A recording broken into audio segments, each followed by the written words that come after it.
Hello everyone, welcome to my channel. So today we are finally with the topic that is analysis of continuous beam using flexibility matrix method.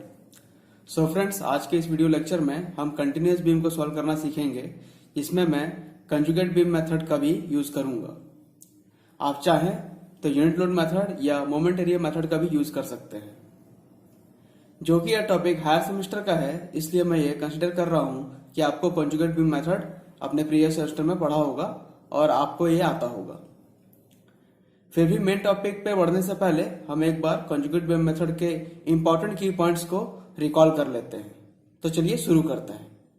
तो conjugate beam method को समझने के लिए पहले हमें conjugate beam को समझना होगा। तो सबसे पहले हम इसका डेफिनेशन को समझते हैं। So conjugate beam is an imaginary beam for which loading diagram is M/EI diagram of a given real beam. तो कंजुगेट बीम एक इमेजिनरी बीम है जिसका लोडिंग डायग्राम रियल बीम का M/EI डायग्राम को माना जाता है। चलिए हम इसको एक एग्जांपल समझते हैं। तो आप देख सकते हैं कि एक सिंपली सपोर्टेड बीम है जिसपे यूडीएल लगा हुआ है, जो कि थ्रू आउट दी स्पान है। तो आप सभी को पता ही होगा कि जब भी सिंपली सपोर्टेड बीम में यूडीएल लोड लगा होता है तो उसका बेंडिंग मोमेंट डायग्राम पैराबोलिक बनता है। आप देख सकते हैं ये वाला, जिसकी पीक वैल्यू WL²/8 होती है। अब जब हम इस बेंडिंग मोमेंट डायग्राम को flexural rigidity that is EI से डिवाइड करेंगे तो यह पैराबोलिक हाइट थोड़ा कम हो जाएगा। ठीक है, आप देख सकते हैं कि पहला ये जो पैराबोलिक हाइट थी वो ज्यादा थी, उसके बाद ये कम हो गई, और इसी को हम M/EI डायग्राम बोलेंगे। और यही M/EI डायग्राम कॉन्जुगेट बीम के लिए लोडिंग के जैसे एक्ट करेगा, जैसे यूडीएल रियल बीम के लिए एक्ट कर रहा है। सो फ्रेंड्स, आई होप आपको कॉन्जुगेट बीम के बारे में क्लियर हो गया होगा। चलिए अब इसके थ्योरम को देख लेते हैं। तो पहला थ्योरम बोलता है the slope at any point in the given real beam will be equal to shear force at the corresponding point in conjugate beam. Suppose मान लीजिए कि आप सपोर्ट ए पे थीटा निकालना चाहते हैं। ठीक है, यहां जो थीटा है उसी को हम क्या बोलते हैं, स्लोप बोलते हैं। तो अगर सपोज ए पॉइंट पे अगर आपको थीटा निकालना है तो आपको कॉन्जुगेट बीम में इसी लोडिंग के अनुसार, ठीक है, M/EI लोडिंग के अनुसार ए पॉइंट पे आपको क्या निकालना पड़ेगा, शियर फोर्स, जो कि किसके बराबर होगा, इस थीटा के बराबर होगा। तो पहला थ्योरम यही बोल रहा है कि theta at any distance x in real beam is equals to shear force at the same distance in conjugate beam. Similarly आपका थ्योरम 2 भी है, the deflection at any point in the real beam is equal to bending moment at the corresponding point in conjugate beam. तो suppose मान लीजिए इस दूरी पे अगर आपको यहां पर डिफॉर्मेशन निकालना है या डिफ्लेक्शन निकालना है तो सेम दूरी पे आपको कॉन्जुगेट बीम में M/EI डायग्राम के अनुसार ही बेंडिंग मोमेंट निकालना पड़ेगा, और वो बेंडिंग मोमेंट सेम दूरी के लिए रियल बीम में डिफ्लेक्शन शो करेगा। तो आप देख सकते हैं deflection at any distance x in real beam is equals to moment, या कह सकते हैं bending moment at the same distance in conjugate beam. चलिए अब देखते हैं कि कैसे हम रियल बीम को कॉन्जुगेट बीम में बदल सकते हैं। तो केस 1 को देखिए, एक सिंपली सपोर्टेड बीम है और वो कॉन्जुगेट बीम में जस्ट मिरर इमेज की तरह पलट गया है। ठीक है, सपोज यहां मान लीजिए मिरर है। ठीक है, तो ये क्या हो गया, देखिए ये वाला जो पार्ट हो गया बीम का वो जस्ट पलट गया है। ठीक है, आप देख सकते हैं कि ये वाला जो हिंज सपोर्ट है वो इधर चले गया है और ये जो रोलर सपोर्ट है इधर आ गया है। तो जस्ट ये मिरर इमेज बन गया है। लेकिन आपको ध्यान देने वाली जो बात है, इसके जो नोटेशन है that is A and B वो सेम रहेंगे, मतलब लेफ्ट टू राइट ही चलेंगे। तो आप देख सकते हैं कि आपका इसका जो नोटेशन है वो लेफ्ट टू राइट ही चला है। सिंपली सपोर्टेड बीम बहुत सिंपल टाइप का बीम है, तो अगर आप इसको पलटेंगे नहीं भी तो भी वो वैलिड है कॉन्जुगेट बीम जैसा। केस 2 को देखेंगे। केस 2 में आपके पास एक कैंटिलीवर बीम है और उसका अगर कॉन्जुगेट बीम को देखेंगे तो वो जस्ट उसका मिरर इमेज है, लेकिन इसका जो नोटेशन है लेफ्ट टू राइट ही चल रहा है और इसमें भी लेफ्ट टू राइट ही चलेगा। केस 3 देखिए, केस 3 एक कंटिन्यूअस बीम है और आप कॉन्जुगेट बीम जब इसका देखेंगे तो आपको समझ में आएगा कि ये भी एक मिरर इमेज ही है। लेकिन जो ध्यान देने वाली बात है वो क्या है कि इसमें भी नोटेशन जो है वो लेफ्ट टू राइट ही चल रहा है और इसमें भी लेफ्ट टू राइट ही चलेगा। ठीक है, तो ये सब जो कुछ इंपॉर्टेंट पॉइंट्स है आपको ध्यान में रखना पड़ेगा जब आप कॉन्जुगेट बीम मेथड का इस्तेमाल करेंगे फ्लेक्सिबिलिटी मैट्रिक्स मेथड में। चलिए अब हम मेन मुद्दे पे आते हैं। So question says that analyse the continuous beam shown in figure using flexibility matrix method. तो हमारे पास एक कंटिन्यूअस बीम है, आप देख सकते हैं कि इसमें 24 टन का लोड लग रहा है 5 मीटर डिस्टेंस पे और 12 टन का भी लोड लग रहा है 15 मीटर डिस्टेंस से फ्रॉम फिक्स सपोर्ट। ठीक है, आप देख सकते हैं कि इसमें एक फिक्स सपोर्ट है और 2 रोलर सपोर्ट है और इसकी जो फ्लेक्सुरल रिजिडिटी है वो थ्रू आउट कॉन्स्टेंट है। तो जैसा कि मैंने प्रीवियस वीडियो में इसका प्रोसीजर एक्सप्लेन किया है, हम वैसे ही स्टेप बाय स्टेप इसे सॉल्व करेंगे। तो चलिए स्टार्ट करते हैं। तो स्टेप नंबर 1 में सबसे पहले हमने क्या निकाल लिया, डीएससी।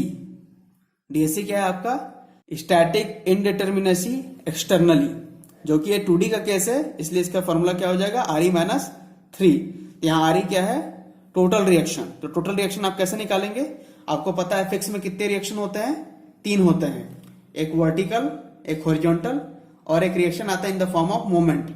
ठीक है, तो 3 रिएक्शन यहाँ हो गए, एक रिएक्शन होता है रोलर सपोर्ट में और एक रिएक्शन यहां भी होगा। ठीक है, तो कितना हो गया 3 + 1 + 1 दैट इज 5। तो 5 - 3 that will be equals to 2। यहां जो 2 आया है वो क्या बता रहा है कि आपका जो कंटिन्यूअस बीम है वो 2 डिग्री स्टैटिक इनडिटर्मिनेट है। इसका मतलब ये हुआ कि कम से कम आपको 2 अननोन को रिडंडेंट मानना पड़ेगा और उसकी जगह कोऑर्डिनेट्स असाइन करना पड़ेगा। तो चलिए देखते हैं कौन कौन से केसेस बन सकते हैं। तो देखते हैं केस नंबर 1। तो केस नंबर 1 में आप देख सकते हैं मैंने रिडंडेंट मान लिया है सपोर्ट बी और सपोर्ट सी के रिएक्शंस को। ठीक है, उसको मैंने हटा दिया, कंप्लीटली हटा दिया उसको वहां से, और उसके जगह मैंने कॉन्सेंट्रेटेड लोड के साइन लगा दिए हैं और उसी को कोऑर्डिनेट असाइन कर दिया है। अब हम जब इसका डीएससी निकालेंगे तो आप देख सकते हैं कि यहां पास 3 रिएक्शन आएगा और बाकी जगह कोई सपोर्ट तो है नहीं, तो RE-3, तो RE कितना हो जाएगा आपका 3 है ना, -3 that will be equal to 0। तो आपका ये क्या बन गया, डिटर्मिनेट स्ट्रक्चर बन गया। ठीक है, जिसमें हमने कितने 2 कोऑर्डिनेट असाइन कर लिए। अब केस 2 देखते हैं। केस 2 में मैंने क्या किया है कि ये जो फिक्स्ड है उसको मैंने हिंज में चेंज कर दिया है ना, और यहां पर जो मोमेंट के फॉर्म में रिएक्शन आ रहा है उसी को मैंने रिडंडेंट मान लिया है और उसको कोऑर्डिनेट असाइन कर दिया है 1। इसके बाद मैंने क्या किया है, बी सपोर्ट को एलिमिनेट कर दिया है और जो बी सपोर्ट पे रिएक्शन आता उसको हटा दिया है और उसकी जगह मैंने क्या लगा दिया है, कॉन्सेंट्रेटेड लोड का साइन, और उसको कोऑर्डिनेट असाइन कर दिया है कोऑर्डिनेट 2। अब जब हम इसका डीएससी निकालेंगे तो आप देख सकते हैं हिंज में कितना आता है, तो 2 रिएक्शन आते हैं, तो 2 रिएक्शन ये हो गए और एक रिएक्शन ये हो गया, टोटल रिएक्शन 3 हो गए। तो 3 - 3 that will be equal to 0, मतलब ये भी डिटर्मिनेट हो गया। अब केस 3 देखिए। केस 3 में भी सेम मैंने किया है, ये जो फिक्स था उसको मैंने हिंज में चेंज किया है और जो मोमेंट आ रहा था in the form of reaction है ना, उसको मैंने रिडंडेंट मान लिया और उसको कोऑर्डिनेट असाइन कर दिया 1। अब बी पॉइंट पे देखिए, तो बी पॉइंट पे मैंने इस बार क्या लगाया, बैलेंसिंग मोमेंट लगाया है। ठीक है, तो मोमेंट और कॉन्सेंट्रेटेड लोड में फर्क ये है, ठीक है, कि जो मोमेंट होता है वो आपका 2 डिग्री हायर वर्जन होता है। ठीक है, तो अगर आप यहां चाहें तो कॉन्सेंट्रेटेड लोड लगा के भी सॉल्व कर सकते हैं या बैलेंसिंग मोमेंट भी लगा के सॉल्व कर सकते हैं। लेकिन जो ध्यान देने वाली बात है कि जब भी हिंज या रोलर कंटिन्यूअस बीम के बीच में आएगा तभी आप इसको लगा सकते हैं। ठीक है, आप इसको इस जगह नहीं लगा सकते क्योंकि आपको पता है कि रोलर या हिंज अगर फार एंड पे है तो वहां मोमेंट 0 होता है। ठीक है, तो इस बात को आप ध्यान में रखिएगा। तो एग्जाम पॉइंट ऑफ व्यू से अगर मैं बोलूं तो केस 3 ज्यादा इजिली आपको सॉल्व हो जाएगा और टाइम भी कम लेगा, है ना। लेकिन फिलहाल अभी मैं सॉल्व करने के लिए और आपके कॉन्सेप्ट को क्लियर करने के लिए केस 1 को लेके आगे सॉल्व करूंगा। तो मेन एग्जाम में आपको ये 3 केस प्रोड्यूस करके नहीं बताना है, आपको कोई भी एक केस जो आपके क्वेश्चन के अनुसार फिट बैठता हो उसको आगे लेके सॉल्व करना है। तो अभी के लिए मैं केस 1 को लेके आगे सॉल्व कर रहा हूं। चलिए अब स्टेप नंबर 3 में determination of deflection in assign coordinates. ठीक है, तो मैंने क्या लिया था भाई, केस 1 लिया था। ठीक है, जिसमें मैंने दोनों सपोर्ट्स को हटा दिया था। तो आप देख सकते हैं कि वो कुछ ऐसा दिखेगा, एक कैंटिलीवर बीम टाइप का। ठीक है, तो सबसे पहले आपको क्या करना है, एक रिलीज स्ट्रक्चर बनाना है लोडिंग के साथ, है ना। तो एक्चुअल जो आपका क्वेश्चन में गिवन बीम था वो कैसा था, वो कुछ इस तरीके से था। ठीक है, तो मैंने ये सपोर्ट को हटा दिया था, तो ये क्या बन गया था, कैंटिलीवर बीम। और कैंटिलीवर बीम क्या होता है भाई, स्टेबल और डिटर्मिनेट। ठीक है, तो अब मैंने इसको लोडिंग के साथ बनाया है। ठीक है, अब हमको क्या करना है कि ये जो डायग्राम है उसमें लोडिंग जो आ रहा है उसके कारण जो बेंडिंग मोमेंट डायग्राम बनेगा उसको मुझे ड्रॉ करना है। तो चलिए इसका पहले बेंडिंग मोमेंट डायग्राम बनाते हैं। चलिए तो देखते हैं, सी पॉइंट में आपका बेंडिंग मोमेंट 0 हो जाएगा। ठीक है, फिर जहां पर 12 टन का लोड लग रहा है वहां पर ही बेंडिंग मोमेंट 0 हो जाएगा। फिर बी पॉइंट पे निकालते हैं कि बेंडिंग मोमेंट कितना आ रहा है। ठीक है, तो 12 इंटू 5 तो कितना आ गया भाई, 60 आ गया इस पर्टिकुलर पॉइंट पे। ठीक है, अब हम निकालेंगे इस पर्टिकुलर पॉइंट पे कितना आ रहा है, तो 12 इंटू 5 प्लस 5 इंटू 10 तो कितना हो गया, 120। ठीक है, अब निकालेंगे अपन इस पर्टिकुलर पॉइंट पे कितना आ रहा है बेंडिंग मोमेंट। तो देखते हैं 12 इंटू 15 प्लस 24 इंटू 5, तो सॉल्व करेंगे तो ये आएगा आपका 300 और सब टन में आएंगे। ठीक है, और आपको पता है कि कैंटिलीवर में जो बेंडिंग मोमेंट डायग्राम बनता है वो नेगेटिव साइन के साथ बनता है। ओके, अब जब हम इस बेंडिंग मोमेंट को इसके फ्लेक्सुरल रिजिडिटी से डिवाइड करेंगे तो जो बेंडिंग मोमेंट डायग्राम बनेगा वो कॉन्जुगेट बीम के लिए लोडिंग के जैसे एक्ट करेगा। ठीक है, तो सबसे पहले हम क्या कर रहे हैं, इस रियल बीम को कॉन्जुगेट बीम में बदलते हैं। तो कैसे बदलेगा ये देखिए आप, अगर आप मिरर इमेज यहां लगा देंगे तो आप देख सकते हैं कि ये जो फिक्स सपोर्ट है वो इधर आ जाएगा, लेकिन जो नोटेशंस हैं वो लेफ्ट टू राइट ही रहेंगी। तो आप देखिए नोटेशन मेरी ए बी सी, तो कैसे चल रहा है, लेफ्ट टू राइट ही चल रहा है। ठीक है, कोऑर्डिनेट जो असाइन किए थे वो भी लेफ्ट टू राइट ही चल रहा है। ठीक है, अब हम इस डायग्राम को M/EI डायग्राम बना के इसके ऊपर लोड करेंगे, तो कुछ इस तरीके का होगा।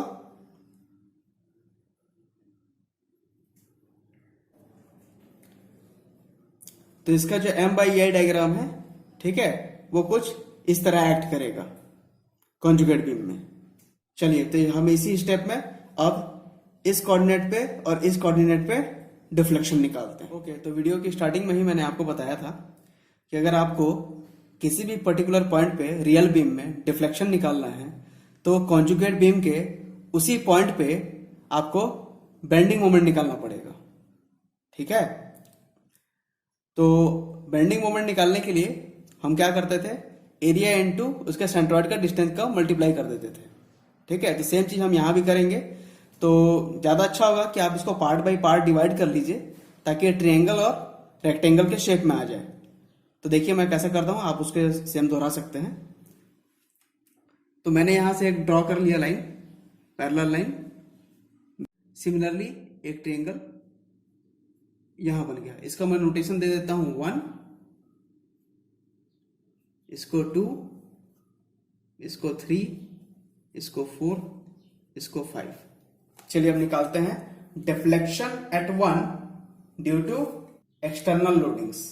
ठीक है, इसको क्या बोलेंगे अपन, deflection at 1 due to external loadings. तो देखिए कैसे निकलेगा,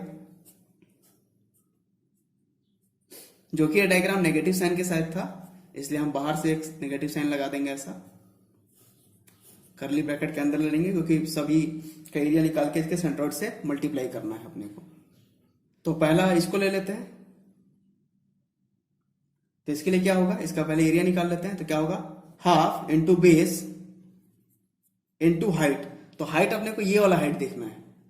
ठीक है, तो ये वाली हाइट कैसे निकलेगी, 300 यहां से यहां तक की जो डिस्टेंस है कितनी है, 300 अपॉन EI है, ठीक है, तो हमको केवल ये डिस्टेंस अभी चाहिए। तो ये कितना हो जाएगा, 300 में से 120 घटा देंगे तो कितना हो जाएगा, 180 हो जाएगा। तो इंटू 180 अपॉन EI, मैं यहां लिख देता हूं, ज्यादा बेहतर है ताकि कंफ्यूजन ना हो। तो ये डिस्टेंस कितनी हो गई भाई, 180। तो कितना हो गया, half into base into height. तो ये हो गया आपका एरिया। अब इसका सेंट्रॉइड देखें तो आपको पता होगा कि किसी भी ट्रायंगल के लिए अगर हमको सेंट्रॉइड देखना रहता है, ठीक है, तो कहां लाई करता है, यहां पर लाई करता है, जो कि राइट साइड से 2l/3 होता है डिस्टेंस और लेफ्ट साइड से l/3 होता है डिस्टेंस। ठीक है, तो इसको ध्यान में रखिएगा। ओके, तो जो कि हमें इस पर्टिकुलर पॉइंट पे निकालना है, ठीक है, तो हमको कहां से लेना पड़ेगा, इसका सेंट्रॉइड से यहां तक की दूरी लेनी पड़ेगी, मतलब यहां से यहां तक की दूरी लेनी पड़ेगी। ठीक है, तो क्या हो जाएगा, ये डिस्टेंस कितनी है, 5 है, और ये क्या हो सकता है, 2l/3। ठीक है, तो l क्या है इतना, 5। तो क्या हो जाएगा, 2/3 इंटू 5। तो ये डिस्टेंस निकल गया अपना, 2/3 इंटू 5, ये क्या है, ये डिस्टेंस है, प्लस 5। इसको हम नोटेशन कर देते हैं 1। सिमिलरली इसका ले लेते हैं, ये तो इजी है, रेक्टेंगल है, तो रेक्टेंगल का एरिया क्या होता है भाई, लेंथ इंटू ब्रेथ। ठीक है, तो ये हाइट अपने को पता है कितना है, 120 है। ठीक है, 120 अपॉन EI इंटू लेंथ कर दीजिए, तो ये हो गया इसका एरिया। अब इसका सेंट्रॉइड लेते हैं, तो आपको पता है कि इसका सेंट्रॉइड तो बीच में पड़ेगा। ठीक है, तो यहां से यहां तक की दूरी निकाल लीजिए, तो यहां से कितनी हो जाएगा, 2.5 प्लस 5, तो कितना हो गया, 7.5। ठीक है, तो सेंट्रॉइड की दूरी कितनी हो गई, 7.5। इसको नोटेशन कर देते हैं 2। चलिए आगे बढ़ते हैं। अब ये वाला ट्रायंगल देखते हैं। ठीक है, ट्रायंगल नंबर 3। ठीक है, तो ये दूरी कितनी है भाई, यहां से यहां तक की दूरी कितनी है, तो 120 ये टोटल था, और ये है कितना, 60। तो कितना बचा, अगेन 60/EI बता, 60/EI बचा।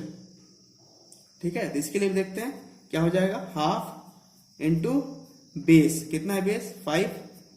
ठीक है, इंटू हाइट, ये हो गया इसका एरिया। अब इसका सेंट्रॉइडल डिस्टेंस कितना हो जाएगा, अगेन सेंट्रॉइड समथिंग यहां पड़ेगा इसका। ठीक है, तो ये हो जाएगा 2l/3, तो ये हो जाएगा 2l, कितना है आपका 5/3, जो कि हमको यहीं तक का डिस्टेंस लेना है। ठीक है, क्योंकि हमको कहां निकालना है भाई, इस पर्टिकुलर पॉइंट पे निकालना है, तो यहां से यहां तक की दूरी देखनी है। ठीक है, तो ये वाला ट्रायंगल जो 5 है वो कंसिडर नहीं होगा। ठीक है, तो ये ट्रायंगल 4, 3, 2, 1 इतना ही होगा। तो अभी हम किस में है, ट्रायंगल 3 में है, तो इसको सॉल्व कर लेते हैं। तो ये आ गया ट्रायंगल 3, इसको असाइन कर दिए 3 प्लस अब ये वाला पार्ट, रेक्टेंगल वाला पार्ट, तो कितना है भाई इसकी हाइट है आपकी 60 और लेंथ कितनी है 5, तो 60/EI इंटू 5। ठीक है, ये हो गया इसका एरिया इंटू कौन सी डिस्टेंस, तो इसकी सेंट्रॉइड की डिस्टेंस। तो इसकी सेंट्रॉइड की डिस्टेंस क्या होगी, ये डिस्टेंस होगी, तो कितना हो गया, 5 था। ठीक है, तो सेंट्रॉइड कितना होगा, इसका 2.5 हो जाएगा, दैट इज 2.5। ठीक है, इसका नोटेशन क्या कर दिए, 4 कर दिया, कर्ली ब्रैकेट क्लोज कर दिए। ओके, अब इसको अगर आप सॉल्व करेंगे, ठीक है, डायरेक्टली इसको कैल्सी में फीड करने की कोशिश मत कीजिएगा, है ना, पार्ट बाय पार्ट ही इसको सॉल्व कीजिएगा, डायरेक्टली ये पूरा फीड नहीं होगा। ठीक है, तो deflection at 1 due to loading will be equals to 9500 upon EI, और माइनस साइन जो लगा था उसको भी ऐड कर लीजिए। ठीक है, सिमिलरली आप deflection at 2 due to loading निकाल लेंगे। तो पहले अगेन इसको ट्रायंगल कंसीडर कर लीजिए, तो क्या हो जाएगा, half into base into height, ये हो गया एरिया। ठीक है, इसका सेंट्रॉइड का डिस्टेंस, तो इस बार आपको कहां से लेना है, यहां से यहां तक की दूरी लेनी है, यहां से यहां तक की दूरी लेनी है। तो कितना हो गया, 5 प्लस 5 प्लस 5 15। ठीक है, 15 प्लस 12/3, ये हो गया पार्ट 1। ठीक है, सिमिलरली आप इसका निकाल लीजिए 120 बाई EI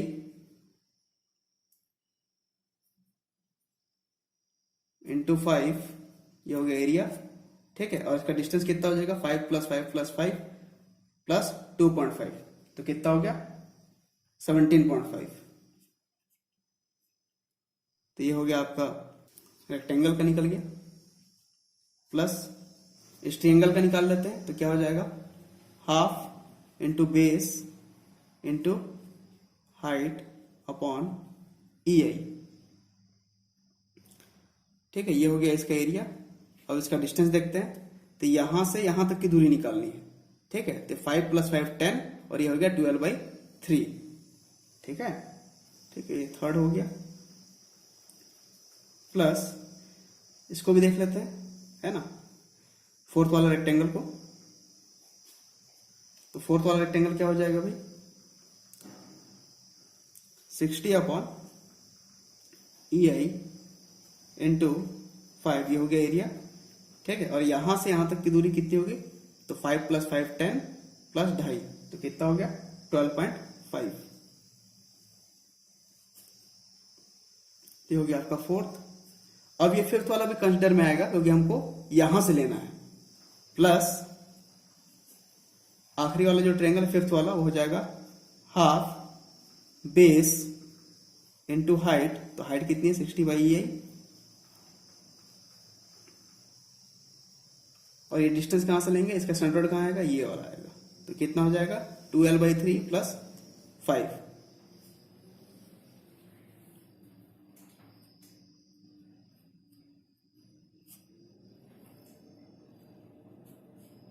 तो ये आपका इसमें फिफ्थ पार्ट भी ऐड अप हो गई। अब इसको पूरा सॉल्व करेंगे, है ना। फिर से बोल रहा हूं आपको कि पार्ट बाय पार्ट ही कीजिएगा, तभी कैल्सी में आ पाएगा, है ना, क्योंकि एक साथ फीड करेंगे तो आप कैल्सी में पूरा फीड ही नहीं कर पाएंगे, है ना। तो इसको सॉल्व करेंगे तो इसका आंसर आएगा -2575/EI। चलिए अब स्टेप नंबर 4 बनाते हैं। स्टेप नंबर 4 क्या बोलता है, डेवलप फ्लेक्सिबिलिटी मैट्रिक्स। तो आपने कौन सा केस लिया था भाई, केस 1 लिया था आपने। ठीक है, तो मैं केस 1 बना देता हूं यहां पर उसका डायग्राम। ठीक है, कुछ ऐसा था समथिंग, इसमें ये कोऑर्डिनेट 1 था, ये कोऑर्डिनेट 2 था। ठीक है, और जो डिस्टेंस थी वो 5-5 मीटर की थी। तो मैंने प्रीवियस वीडियो में आपको बताया है कि कैसे जनरेट करते हैं फ्लेक्सिबिलिटी मैट्रिक्स, है ना। तो अगर आपको कुछ डाउट हो तो आप उसको देख सकते हैं, है ना, उसका लिंक मैं डिस्क्रिप्शन में दे दिया हूं। तो चलिए, to generate the first column of the flexibility matrix apply unit load. ठीक है, unit load at coordinate 1 only and measure the deflection in all coordinates. तो चलिए, flexibility at 1 when unit load is applied at 1। तो चलिए इसका diagram बना के देखते हैं। तो जब यूनिट लोड कोऑर्डिनेट 1 पे देंगे तो समथिंग वो कुछ ऐसा डिफ्लेक्ट करेगा। ठीक है, आपने कहा दिया है, एक यूनिट लोड यहां दिया है कोऑर्डिनेट 1 पे। ठीक है, तो ऐसा डिफ्लेक्ट करेगा। ओके, तो आपको देखना कहां है, अभी इसी पर्टिकुलर पॉइंट पे देखना है। तो इसके लिए कौन सा केस आ जाएगा आपका, cantilever subjected two point load at and. ठीक है, तो क्या हो जाएगा इसके लिए, थीटा क्या हो जाता है, अगर मान लो इसको ए बोल दें, इसको बी बोल दें, तो theta at B will be equal to PL²/2EI, और डिफ्लेक्शन एट बी कितना हो जाएगा, डिफ्लेक्शन एट बी कितना हो जाएगा PL³/3EI। ठीक है, तो यहां से दूरी कितनी है भाई 10 है, तो इसको भी ध्यान में रखिएगा। तो क्या हो जाएगा, जो कि हमारे कॉन्सेंट्रेटेड लोड लगा है, तो इसके रिस्पेक्ट में हमने क्या देखेंगे, डिफ्लेक्शन देखेंगे। ठीक है, तो जो कि हमने यहाँ क्या लगाया, यूनिट लोड लगाया, तो क्या हो जाएगा L³/3EI। तो L कितना है 10, तो 10 का क्यूब लग करेंगे तो 1000/3EI। Similarly flexibility at 2 when unit load is applied at 1।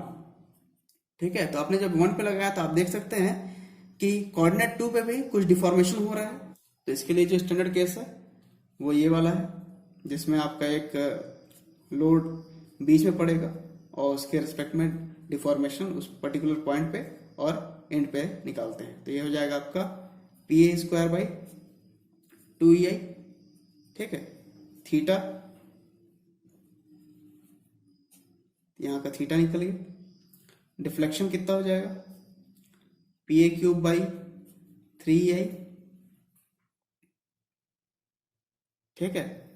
अब अगर आपको इस पर्टिकुलर पॉइंट पे निकालना है, इसका मैं नोटेशन कर देता हूं A, ठीक है, और इसको कर देता हूं B, ठीक है। तो theta at B will be same हो जाएगा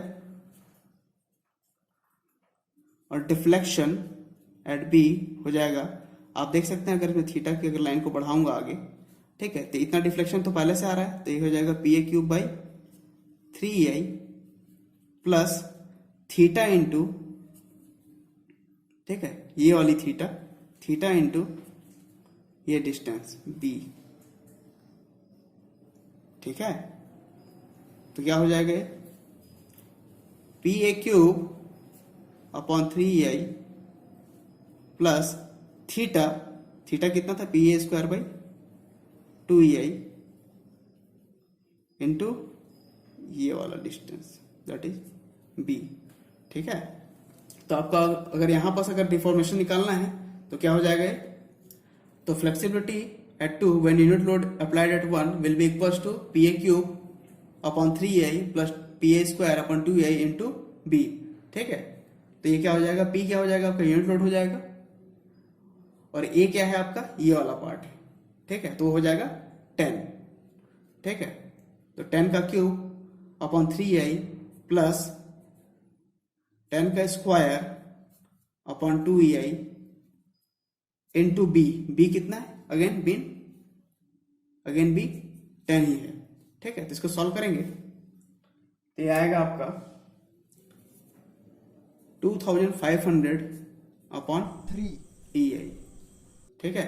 अब आपको पता है कि जो फ्लेक्सिबिलिटी मैट्रिक्स है ना, वो डायगोनल के अबाउट सिमेट्री होती है, इसलिए यही वैल्यू किस में आएगी, फ्लेक्सिबिलिटी एट 1 2, ठीक है। अब डायरेक्टली हम निकालेंगे flexibility at 2 when unit load is applied at 2, ठीक है। तो अब क्या है, सीधा 2 पे आप क्या लगाएंगे यूनिट लोड, तो कैसे डिफ्लेक्ट करेगा ऐसा, ठीक है। तो इसके लिए सिंपल वाला केस आ जाएगा, cantilever subjected two point load at its and, है ना। तो ये पूरी डिस्टेंस कितनी हो जाएगी अब आपके लिए, 5 plus 5 plus 5 plus 5 that is 20, ठीक है। तो क्या हो जाएगा, उसके लिए आपको क्या देखना पड़ेगा, डिफ्लेक्शन देखना पड़ेगा। तो क्या हो जाएगा PL³ अपॉन 3EI, तो L क्या हो जाएगा आपका 20 का क्यूब अपॉन 3EI, ठीक है। इसको सॉल्व करेंगे तो आएगा आपका 8000 अपॉन 3EI। देयरफॉर आपका फाइनल मैट्रिक्स कुछ इस तरीके का रहेगा, ठीक है, जहां पास मैंने ये सब वैल्यूज को अलाइन कर दिया है मैट्रिक्स के फॉर्म में। चलिए अब स्टेप नंबर 5 बनाते हैं। सो स्टेप नंबर 5 में हम अब कॉम्पेटिबिलिटी इक्वेशन में जितना भी हमने प्रीवियसली डाटा फाइंड किया है उसको पुट करेंगे। तो सबसे पहले देखते हैं कॉम्पेटिबिलिटी इक्वेशन है क्या, ठीक है। तो सबसे पहले देखिए मैट्रिक्स ऑफ P अननोन, तो जो भी आपने अननोन लिया है ना, वो उसका मैट्रिक्स है P अननोन का, equals to inverse of flexibility matrix into matrix of initial settlement if any minus matrix of settlement at assigned coordinate due to external loadings. तो अब इस कॉम्पेटिबिलिटी इक्वेशन को हम एज पर कोऑर्डिनेट्स है ना, notation हम इसको लिखते हैं, ठीक है। तो हमने कहां लगाया था भाई, आपको याद होगा, तो आपको याद होगा कि हमने कोऑर्डिनेट असाइन किया था एक सपोर्ट B पे एक सपोर्ट C पे in the form of concentrated load, मतलब वो वहां पर क्या बताएंगे, रिएक्शन बताएंगे, ठीक है, equals to inverse of flexibility matrix, ठीक है। इनिशियल सेटलमेंट उस दोनों सपोर्ट्स पे कुछ था नहीं इसीलिए 0 minus deflection due to loadings at B या हम बोल सकते हैं एट कोऑर्डिनेट 1 एंड कोऑर्डिनेट 2। ठीक है, तो सिंप्लीफाई करने पे है ना ये इक्वेशन कुछ ऐसा बन जाएगा। ठीक है, जिसको हम डायरेक्टली हम कैल्शियम में फीड करेंगे और डायरेक्टली आंसर ले आएंगे। ठीक है, तो पीवी देखते हैं कितना आ रहा है। तो कैल्शियम में डायरेक्टली मैट्रिक्स इक्वेशन सॉल्व कीजिए और डायरेक्टली वैल्यू लाए, तो पीवी आ रहा है आपका 19.93। सिमिलरली आपका सी सपोर्ट पे जो रिएक्शन आ रहा है वो आ रहा है 3.43 टन। ओके, अब जबकि हमारे पास अननोन वैल्यूज आ चुकी हैं, अब हम आराम से 3 इक्विलिब्रियम कंडीशन का इस्तेमाल करके गिवन बीम का शियर फोर्स और बेंडिंग मोमेंट डायग्राम बनाते हैं। ये हमारा गिवन बीम था। ठीक है, तो हमने बी पॉइंट पे कोऑर्डिनेट असाइन किया था, है ना, तो उसके रेस्पेक्ट में हमको जो रिएक्शन मिला वो कितना था 19.93 टन। ठीक है, और सी पॉइंट पे जो रिएक्शन मिला वो अपने को मिला 3.43 टन। ठीक है, अब इसको ध्यान में रखते हुए हम इसका शियर फोर्स डायग्राम बनाते हैं। ठीक है, तो सी पॉइंट पे देखिए, सी पॉइंट पे कितना चढ़े गए 3.43 टन। ठीक है, और ये थ्रू आउट ऐसा आगे बढ़ेगा। ठीक है, तो अब क्या हो जाएगा 3.43 माइनस 12 टन। ठीक है, तो डायरेक्टली फिर जो हमारा वैल्यू आएगा वो माइनस में चले जाएगा, तो लगभग वो आएगा 8.57। ठीक है, तो ये आ जाएगा आपका 8.57 नेगेटिव में। फिर ये आगे कंटिन्यू ऐसे ही जाएगा, और जो कि हमारे ये 19.93 टन आ रहा है ना, जो कि पॉजिटिव में है, तो इसको अगेन ये ऊपर ले जाएगा। तो यहां जो इसकी वैल्यू आएगी, ठीक है, वो आएगा आपका 11.36। अगेन ये आगे ऐसा बढ़ेगा। अब जो कि ये फोर्स है इसको नीचे ले जाएगा, तो इसकी वैल्यू फिर नेगेटिव में आएगी, तो ये आएगा आपका 12.64। फिर ये आगे फिर से ऐसे ही बढ़ेगा, फिर आगे जाके आखिरी में आप ऐसा ड्रॉ कर दीजिएगा। ठीक है, तो ये सब नेगेटिव पार्ट्स हैं और ये पॉजिटिव है, तो ये आपका शियर फोर्स डायग्राम बन गया।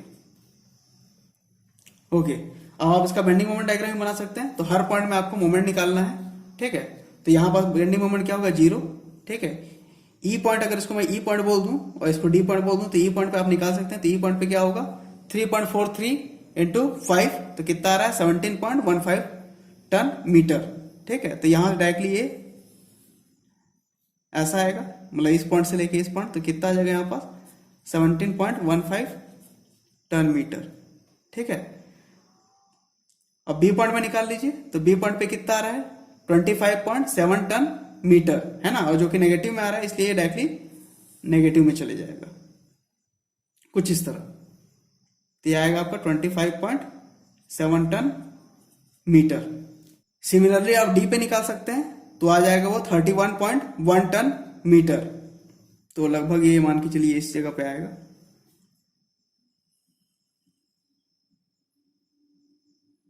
तो ये आ गया आपका 31.1 टन मीटर। अब ए पॉइंट पे निकाल लीजिए मोमेंट कितना आ रहा है, तो सॉल्व करने पे आप देखेंगे कि ये आएगा 32.1 टन मीटर, जो कि नेगेटिव में आएगा। तो ये समथिंग ऐसा आएगा। तो ये कितना आ रहा है आपका 32.1 टन मीटर। तो ये नेगेटिव है, ये भी नेगेटिव है, ये ऊपर पॉजिटिव आ जाएगा। तो ये आपका बन गया BMD, that is bending moment diagram. So friends, तो आप देख सकते हैं कि हमने चूज किया था केस 1, जिससे कि हमने आराम से शियर फोर्स डायग्राम और बेंडिंग मोमेंट डायग्राम बना लिया था। तो एज पर क्वेश्चन अगर यूनिवर्सिटी में अगर पूछता है कि analyse the beam showing it's shear force and bending moment diagram, so exam point of view से ज्यादा बेहतर है कि आप ऐसे कोऑर्डिनेट को असाइन कीजिए, है ना, या ऐसे रिडंडेंट को चूज कीजिए जो ज्यादातर सपोर्ट्स पे रिएक्शन दे। ठीक है, तो उसके जगह आपको क्या लगाना पड़ेगा, एक कंसंट्रेटेड लोड का साइन लगाना पड़ेगा, जैसा कि मैंने केस 1 में लिया था। और अगर मान लीजिए कि यूनिवर्सिटी में डायरेक्टली बोले कि बेंडिंग मोमेंट डायग्राम बनाना है, तो सबसे ज्यादा अच्छा जो केस है वो केस 3 था, जिसमें आपको डायरेक्टली मोमेंट्स की वैल्यू मिल जाती और डायरेक्टली आप उसका बेंडिंग मोमेंट डायग्राम बना पाते। आपको अलग से ये इक्विलिब्रियम कंडीशन लगा के अलग अलग पॉइंट्स पे वैल्यूज नहीं निकालनी पड़ती। So friend, this is the end of this video. अगर आपको ये वीडियो अच्छा लगा तो प्लीज सब्सक्राइब कीजिए, लाइक कीजिए और शेयर कीजिए। Thank you.